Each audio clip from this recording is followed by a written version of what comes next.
Bonjour, bienvenue dans cette vidéo et aujourd'hui nous allons parler un peu plus de crise économique, hein. Vous savez que ces tons sont un petit peu tendus, un peu beaucoup même. Donc nous sommes, quand j'enregistre cette vidéo, nous sommes en octobre 2022 et ben l'avenir s'annonce un petit peu sombre.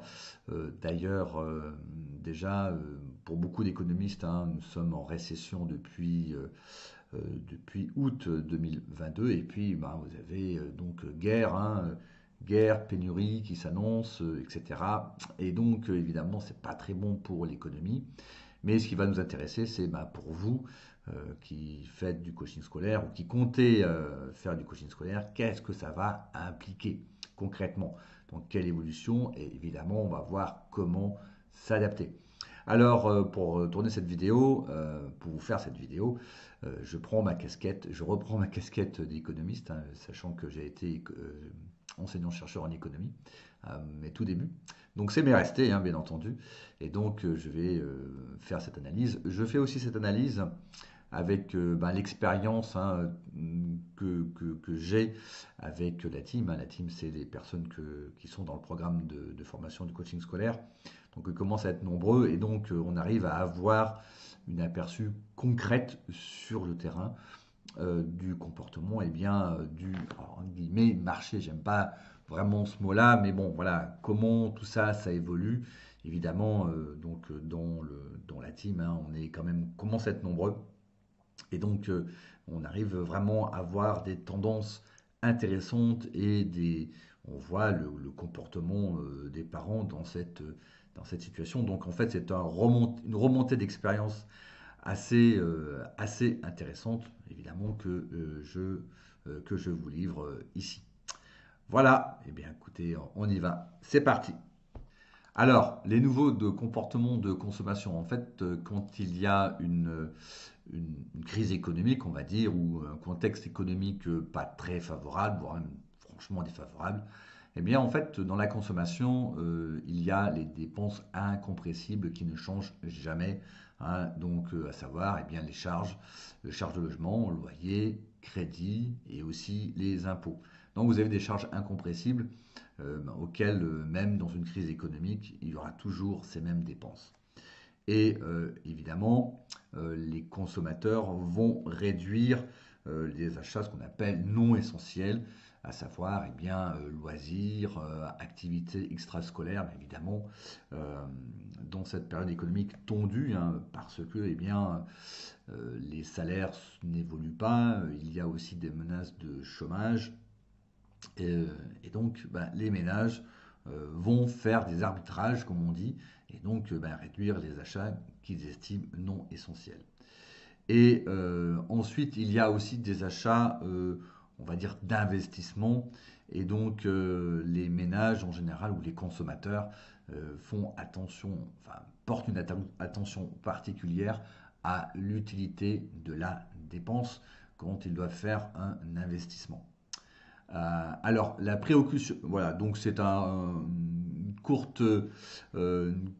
passage, hein, pour vous indiquer ben, comment le consommateur en général se comporte en situation de crise économique ou de récession. Alors, la préoccupation des parents, eh bien évidemment, la préoccupation des parents, qui sont aussi des consommateurs, hein, comme vous et moi, euh, est centrée sur la réussite de leur enfant, à savoir réussite de leur enfant, et bien la réussite scolaire, évidemment, ils mettent l'accent sur l'éducatif.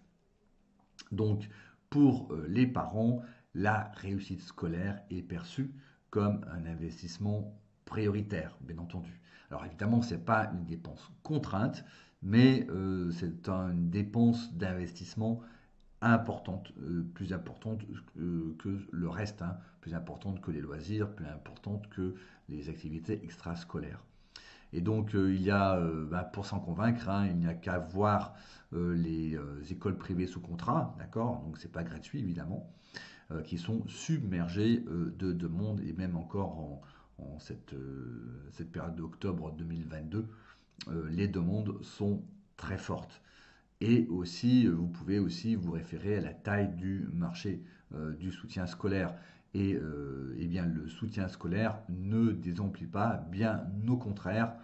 Hein, la preuve, même en 2022, il y a une forte demande, une forte expansion du soutien scolaire. Donc, en fait, ces deux indicateurs-là vous montrent que, en fait, les parents, la dépense, l'investissement éducatif ou pour la réussite de leur enfant est absolument prioritaire.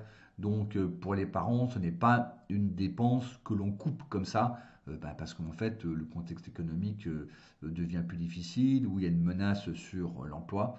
Non, pas du tout. Hein. Donc, ça vous démontre bien un petit peu la tendance. Voilà. Donc en fait, dire ah oui, mais il y a une crise économique qui arrive, donc il y aura moins de demandes de soutien scolaire et de coaching scolaire, ce n'est pas tout à fait vrai. Et évidemment, donc les coupes, ce que je disais, hein, les coupes budgétaires pour les parents en termes d'éducation, c'est vraiment en tout dernier ressort. Hein. Imaginez une famille, il y a eu un licenciement, il y a des dépenses contraintes, évidemment, et là, la famille va commencer à s'interroger sur, évidemment, les investissements pour la réussite des enfants. Alors, pour le coaching scolaire, plus précisément, alors, eh bien, ce qui va se passer, ou ce qui se passe, c'est que les parents ont une plus grande vigilance sur la qualité et les résultats obtenus. Donc, les parents sont prêts, toujours prêts à investir, hein, donc à investir de l'argent, oui, mais pas n'importe comment. C'est-à-dire que les parents vont être beaucoup plus regardants sur les résultats obtenus à l'issue d'un accompagnement. Donc, en fait, il y aura une interrogation beaucoup plus poussée sur la certitude d'avoir un résultat. Donc, vous pouvez avoir des parents, enfin, la tendance que vous allez constater, c'est peut-être pas moins de demandes, mais des parents beaucoup plus soucieux du résultat final de l'accompagnement que vous proposez. Et donc, toute la tendance à dire, ben, on fait du coaching scolaire en accompagnement parce que ça va faire du bien à l'enfant, ça ne peut être que positif. Cette vision-là, elle est en temps de crise finie. Hein. Les parents seront beaucoup plus attachés aux résultats que, ouais, mon coaching scolaire, ça va lui faire du bien. Voyez. Donc voilà, cette vision-là va être beaucoup plus réduite, voire même peut-être complètement terminée. En tout cas, nous, c'est ce que l'on constate. Et alors, comment vous pouvez, comment dirais-je, réagir ou en tout cas vous adapter? Eh bien, rassurer déjà, la première chose, c'est rassurer les parents sur vos résultats. Donc, si vous avez un site internet, eh bien, mettez des témoignages, donc vidéo. Alors, des témoignages vidéo ont beaucoup de valeur, des captures d'emails aussi de parents, de spontanés. Alors vous demandez l'autorisation avant, mais ce que vous faites, hein, vous cachez le nom des parents pour que ça reste anonyme. Évitez tous les témoignages construits, c'est-à-dire Lucie, et puis vous avez ces espèces de témoignages où en fait c'est marqué. Vous voyez. Donc ça n'a aucune valeur. Hein. N'importe qui peut inventer des témoignages. Alors que là, quand vous avez des témoignages vidéo ou des captures d'emails, bon, ce sont des vrais témoignages, il n'y a pas de doute sur la véracité des témoignages que vous obtenez. Voilà. Aussi, il y a une communication claire, absolument claire, centrée sur les résultats. Hein, et donc, évidemment, éventuellement sur les effets de la scolarité. Donc, travaillez votre communication, mais centrée sur les résultats. Évitez de, vous revoyez mes vidéos précédentes, hein, évitez de mettre l'accent sur la méthode ou sur les caractéristiques, seulement sur les résultats. C'est ce qui intéresse les parents. Les parents achètent un résultat, hein, et non pas une méthode. Et évidemment, si vous avez une communication centrée sur les résultats, eh bien, travaillez aussi sur les résultats que vous obtenez. Alors, évidemment, vous me direz, oui, oui, mais j'ai des résultats. Alors, en fait, il y a déjà il faut être honnête avec soi-même, d'accord? C'est pas forcément toujours agréable de voir que les résultats sont peut-être pas forcément toujours au rendez-vous. Et vous avez un indicateur pour ça. L'indicateur, c'est le bouche à oreille. Est-ce que vous avez vraiment un bon bouche-oreille ou pas? Est-ce que vous avez aussi une facilité pour avoir des témoignages? Des parents très contents vous font un témoignage sans difficulté. un témoignage écrit, voire même en vidéo. Alors c'est vrai que témoignage vidéo, c'est pas anonyme, donc c'est un peu plus difficile. Mais avoir un témoignage écrit par email pour des parents très satisfaits, il n'y a aucun problème. Voilà, donc regardez ces indicateurs-là. Avez-vous vraiment du bouche à oreille ou pas? Et est-ce que vous avez, si vous demandez un témoignage, est-ce que vous avez une facilité à avoir des témoignages? Est-ce que les parents vous répondent favorablement? Est-ce que vous avez un taux de réponse de parents élevé? À savoir si vous avez à peu près 90% répondent à votre demande de témoignage. Voilà. Si vous n'avez pas ça, si vous n'avez pas ces résultats-là, enfin si vous n'avez pas si vous constatez que ça ne bouge pas, eh bien interrogez-vous sur les résultats que vous obtenez vraiment. Hein, il faut vraiment être honnête avec soi-même pour s'interroger sur les résultats que vous pouvez obtenir. Donc travaillez sur ces résultats plutôt que sur le marketing. D'accord. Donc ça c'est une erreur. Et alors vous me direz, oui, mais est-ce qu'il y aura toujours des clients? Oui, il y aura toujours des clients potentiels pour le coaching scolaire. D'abord parce que le besoin est énorme, d'accord? Donc, alors évidemment, donc je vous renvoie à ce que je vous ai montré sur le marché du soutien scolaire. Donc, le besoin est vraiment énorme, mais un besoin sur des résultats et non pas sur une pratique, d'accord? Donc, il ne faut pas se tromper de besoin. Voilà. Donc en cas, alors évidemment, si en 2023 nous avons une récession assez forte, c'est du -2, -3%, évidemment le marché va se rétrécir. Mais comme le besoin est énorme, le marché est énorme, donc il y a de la place pour tout le monde, surtout pour la place, enfin surtout pour des personnes qui obtiennent des résultats. Donc, évidemment, le besoin est énorme, donc meilleure scolarité, donc avenir professionnel. Alors, vous me direz, mais est-ce que les parents seront toujours prêts à investir 1000 euros dans un programme de coaching scolaire? Eh bien, la réponse est oui. C'est vrai qu'il y a des parents qui n'auront vraiment plus les moyens quand on prend les dépenses contraintes, d'accord, et ensuite la consommation de nourriture, évidemment. Il y a des parents qui n'auront plus les moyens d'investir dans la scolarité de leur enfant. Mais pensez il y en aura toujours. Il y aura déjà, vous avez déjà les professions CSP+, hein, qui ont les moyens de financer un investissement de 1000 euros pour leur enfant. Et pensez aussi que même si des parents n'ont pas forcément les moyens matériels d'investir 1000 euros pour leur enfant, pensez qu'il y a toujours derrière la famille et les grands-parents. Hein. Donc des fois, très souvent, c'est nous ce qu'on constate, hein, c'est qu'il y a souvent les grands-parents qui arrivent à financer. Mais pensez qu'en moyenne, hein, comme vous l'avez vu, les parents investissent 1500 euros en moyenne, c'est qu'une moyenne, dans l'éducation, donc dans l'éducation de leur enfant, à savoir école privée et soutien scolaire. D'accord. Donc il y aura toujours des parents prêts à investir 1000 euros.